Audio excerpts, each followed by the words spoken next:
Help me, brother!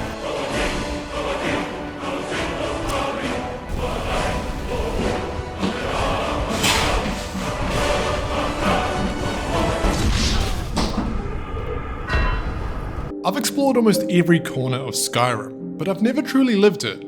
Until now. I'm going to spend the next week playing Skyrim VR to find out if this $1,000 VR treadmill is worth buying or not. My first steps on this thing, definitely not Dragonborn material.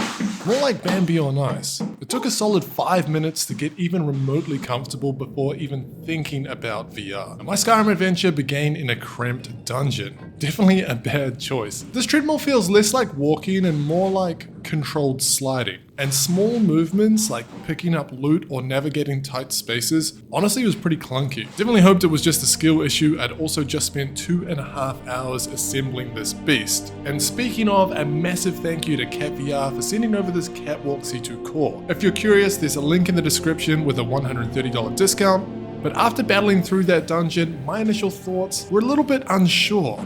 Plus, this thing is big, and even in my own dedicated VR room, this leaves a pretty serious footprint. But luckily for me, everything was about to change. Now on day 2, I was still in the dungeon. I started off with some basic movement drills. Up the stairs. Yes. Yes, turn. Yes. Round the pillar and sharp turn down the stairs. Let's go!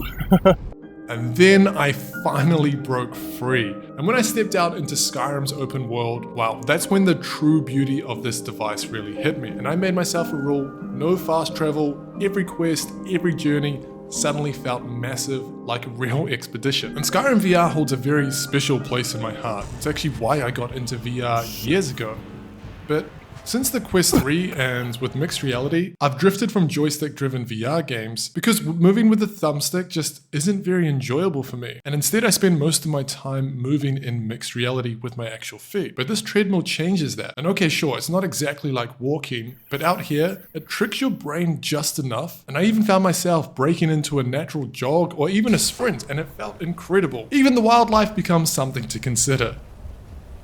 Oh my god.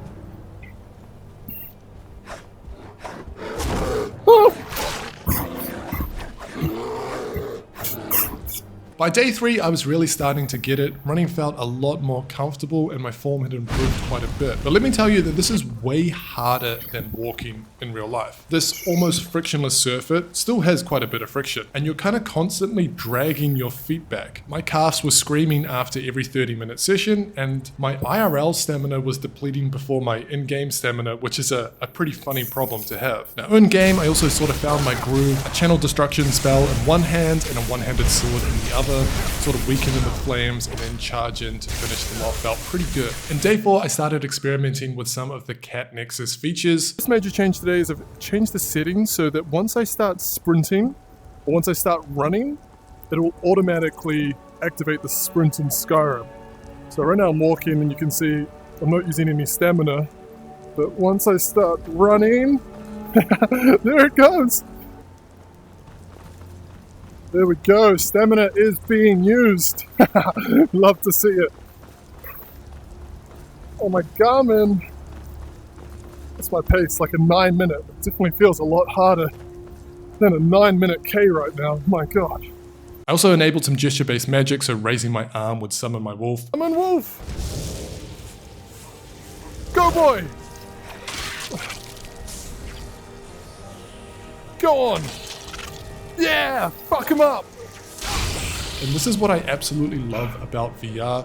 You know, your body is the controller and you can add new mods and gears and tailor the game to your playstyle. Now it adds a whole new level of immersion, but the treadmill is definitely doing most of the heavy lifting here. On day 5, I decided to take a rest day. My wife was working from home and one thing about this treadmill is it is very, very noisy.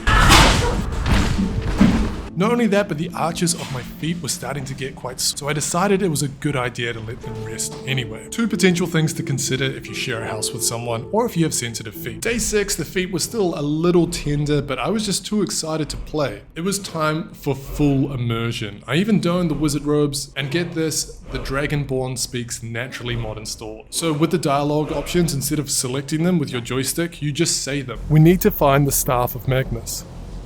I'm sorry, what? There's no buttons, movement, questing, and NPC dialogue all just came natural. And this is where it really started to feel like I was in Skyrim. And I think the setup is like fantastic for anyone that's really wanting to get into VR fitness, but finding the dedicated fitness apps like Les Mills Body Combat with virtual coaches a bit boring. You know, if you lean more towards the gamified movement, then this is an incredible tool just to get your steps up, swinging a sword, and I think it's a very powerful way to build a fitness habit. So after a full week, what is my verdict on the Catwalk C2 core? The immersion in open world games like Skyrim is undeniably next level. By day 7, I'd played for around 5 hours and taken 10,000 steps on this thing, but I'd only completed 3 quests, which is sick. It taught me how to savor the journey again and that sense of adventure. I think the impact on gamified fitness with a device like this is truly incredible. Now, speaking of the fitness element, I did record a few of the sessions, but one of them where I really tried to push it, I played Giant Tag for 20 minutes. This is essentially just hitting and sprinting away from giants, trying not to get one shot. Now, when doing that, I got into zone 4 and burnt 234 calories. For the cons, I think the biggest one is it's expensive, and also for those small micro movements, especially in dungeons, it takes a bit to get used to and doesn't always feel natural. And of course it's big. And one other thing that I should definitely mention is it's very, very noisy. That can not only affect your gameplay if you don't have headphones, but also affect anyone else that you're living with. But did it make Skyrim feel brand new? Absolutely. Did it make me fall in love with VR all over again? Pretty much. Is it for everyone? Maybe not. But if you crave deep immersion and want to make your favorite VR game a genuine workout, I think it's a no-brainer. Remember, if you want to try VR running across Skyrim yourself, then you can use my code, the VR Coach, for a discount, or there's a link in the description. Heart rate's 170.